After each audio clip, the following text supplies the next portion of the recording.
employee well-being is obviously really key, and we see a lot of times these big global corporate organisations that are doing, I guess, a lot of publicity around what they're doing to support their staff, whether that's kind of gym memberships, free lunches, access to fizzy drinks and stuff like that throughout the course of the day when they're in the office.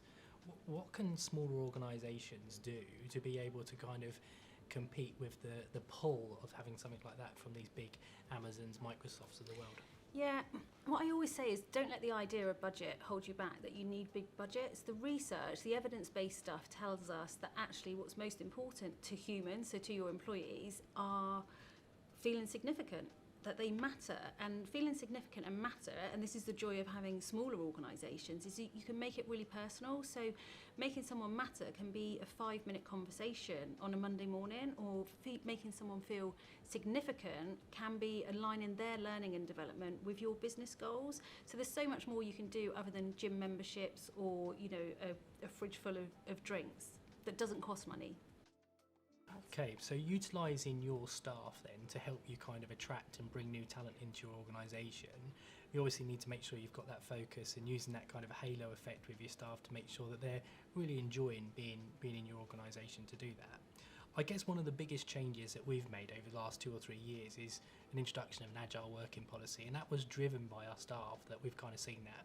So providing that kind of flexible working environment, enabling people to sometimes work from home or sometimes work from the main office they go to, or even different offices across our organisation, was one of the key changes that we made in our organisation to do that. I do get feedback from some partners that say, look, do you know what, I want to have all our staff in the office every day as well. Your experience, do you see like an agile working policy and that flexibility for staff being important for the people? Absolutely. I absolutely see there's a theme in the coaching space that people want agile working. They want that flexibility. And I hear what you're saying about the channel partners maybe saying they want the people in the office, but actually if we reverse that round, how do you make your people want to be in the office? And again, that comes to culture, that comes to atmosphere, that comes to... Yeah. So as if I take a business owner perspective in regards to looking at something like this on there, my view and all these kind of bits on there is just kind of go, actually, do you know what, if I can't trust that employee to be working from home, is that the right employee for my organisation anyway? And that was always kind of my mindset in regards to looking at that. And I don't know, what's your general thoughts? If people aren't having that kind of, allowance to work from home, how much of an impact will that have on their, career development and development in their organisation? Are they going to be able to develop and evolve if they are working from home as much as what they are in the office? Yeah, absolutely. And don't forget what we're talking about here is agile working, which is different to remote working. So agile working means you still have the contact. The employee still has the option to go into the office. You can still ask the employee to come into the office. If it's completely remote, I think that's a different setup. That's a different culture. But with agile, it's the best of both worlds, and you can make it work, but it's definitely a shift. It's a change in the mindset on both parts. Becky, obviously, real shame that you can't join us at the round table in a couple of weeks' time. However, really keen for you to give a bit of background on yourself in regards to what you do typically within your role day to day. Yeah, I would have loved to join you at the event, and I'm really sorry that I can't be there.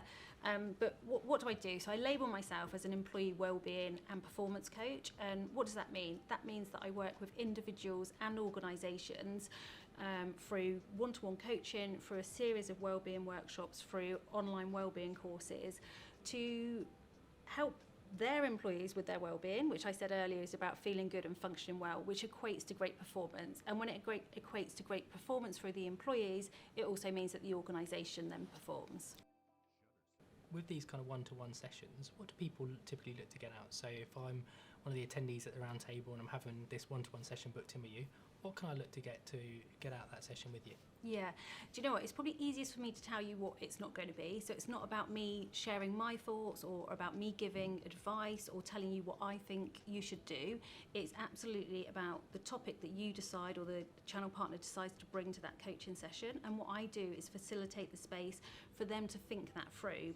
And the way that I do that is through the use of many coaching skills, some really good, hopefully challenging questions, and the ultimate aim of that coaching session is to make a change, to make some difference. So you're going to spend 2 or 3 hours with all of the channel partners at the round table, but I'm very sure they're still going to leave with some questions. So what it is, it's almost like an add-on or a bolt-on to that round table, but very personalised and very one-to-one. And yeah, I would love everyone to take it up, because I love what I do, and I know that there's loads of good change that can be made. Sounds like a fantastic opportunity, and I hope all the guys enjoy it. Thank you. Cool.